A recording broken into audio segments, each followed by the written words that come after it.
আমরা আশা করছি এটা একটা সারা বিশ্বে একটা মডেল হয়ে থাকবে। আমরা পোস্টাল ব্যালটের মাধ্যমে, আপনারা জানেন আমাদের প্রবাসী বাংলাদেশি ভাই বোনরা যারা ভোট দিতে চান, আগ্রহী আছেন, তাদের ভোটের ব্যবস্থা করেছি এই প্রথমবারের মতো। গত 54 বছরে যে জিনিসটা হয় নাই, আমরা সেই উদ্যোগটা নিয়েছি। আমাদের মাননীয় প্রধান উপদেষ্টা যে ওয়াদা দিয়েছেন, আমরাও একই ওয়াদা ধারণ করি এবং আমরা এই উদ্যোগটা নিয়েছি প্রবাসীদেরকে ইনক্লুড করার জন্য, যে পোস্টাল ব্যালটের মাধ্যমে। দ্বিতীয়ত, দেশের ভিতরে যারা ইলেকশনের সাথে জড়িত থাকেন, ইলেকশন কন্ডাক্টের সাথে জড়িত থাকেন, তাদের ভোটের ব্যবস্থা আমরা পোস্টাল ব্যালটের মাধ্যমে করেছি ইনশাল্লাহ। তারপরে যারা কনস্টিটিউয়েন্সির বাইরে পোস্টেড থাকেন, সরকারি কর্মকর্তা কর্মচারী, তাদের ভোটের ব্যবস্থা করেছি। যারা জেলখানায় বন্দী আছেন, তাদের ভোটের ব্যবস্থা করেছে। আপনারা স্বচক্ষে দেখেছেন যে কর্মযোগ্য এবং অত্যন্ত নিরাপত্তা নিশ্চিত করেই কিন্তু এই কাজটা করা হচ্ছে। ভোটের স্যাংটিটি রক্ষা করেই কিন্তু আমরা এই ব্যবস্থাটা আমরা সম্পন্ন করার চেষ্টা করছি।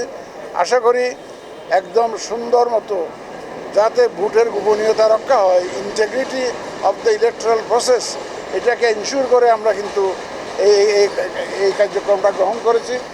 আপনারা দেখেছেন আমাদের পোস্টাল ডিপার্টমেন্টের সহায়তায় এবং ইন্টারন্যাশনাল পোস্টাল ইউনিয়নের সহায়তায় আমরা তো এখন রেজিস্ট্রেশন কত হয়ে যাবে, 5.5 লক্ষের মতো। আমাদের টোটাল 5.6 লক্ষ মতো হয়েছে স্যার, দেশের আছে এর মধ্যে প্রায় 90,000। সুতরাং আমরা আশা করছি আরও 3 দিন হাতে আছে। আপনারা একটু প্রচার করবেন, সাংবাদিক ভাইদের এখানে আমি অনুরোধ করব। আর 3 দিন হাতে আছে, আপনারা দেশের ভিতরে যারা আছে তারাও যাতে রেজিস্ট্রেশনটা করে ফেলেন। কারণ আমরা আশা করছিলাম আমাদের প্রায় 8-10 লক্ষ লোক কাজ করবে ইলেকশনের দিন এবং ইলেকশনের আগে পরে, আইনশৃঙ্খলা বাহিনীর সদস্য সহ। গতকালকে আমরা যে মিটিং করেছি আইনশৃঙ্খলা বাহিনীর সাথে, ওনাদেরকেও আমরা অনুরোধ করেছি ওনাদের বিভিন্ন ডিপার্টমেন্টকে যাতে ওনারা ডিসেমিনেট করেন, যাতে করে তারা সবাই ভোটের আওতায় আসেন, সবাই যাতে রেজিস্ট্রেশন করেন। তারা আশা করি ইনশাল্লাহ এই রেজিস্ট্রেশনটা দেশের ভিতরে অভ্যন্তরে খুব দ্রুত বেড়ে যাবে আগামী 3 দিনের মধ্যে। এই প্রথমবারের মতো আমরা যে উদ্যোগটা নিলাম, আমরা আশা করছি এটা একটা সারা বিশ্বে একটা মডেল হয়ে থাকবে।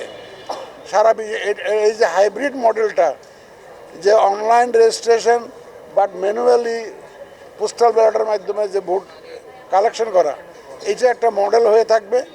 আমরা দেখি, হয়তো আপনারা দেখবেন যে কিছু দুষ্ত্রুটি হয়তো আপনারা খোঁজার চেষ্টা করবেন বা পাবেন। আমরা we don't claim that we have been able to introduce A perfect system. It may not be perfect, it may be improve letter. যে বছর যত দিন যাবে এটা আরও উন্নত হবে, আমাদের সিস্টেমটা আরও ডেভেলপ করবে। আমরা আশা করি ইনশাল্লাহ এটা সবাই মিলে আরও এটাকে উন্নত, আগামীতে যখন ইলেকশন হবে এটা আরও সুন্দর হবে, আরও উন্নততর হবে, আরও কাভারেজ আরও বাড়বে। এই প্রথমবার তো, এই প্রথমবারে আমরা কিন্তু ব্যক্তিগতভাবে আমরা সন্তুষ্ট।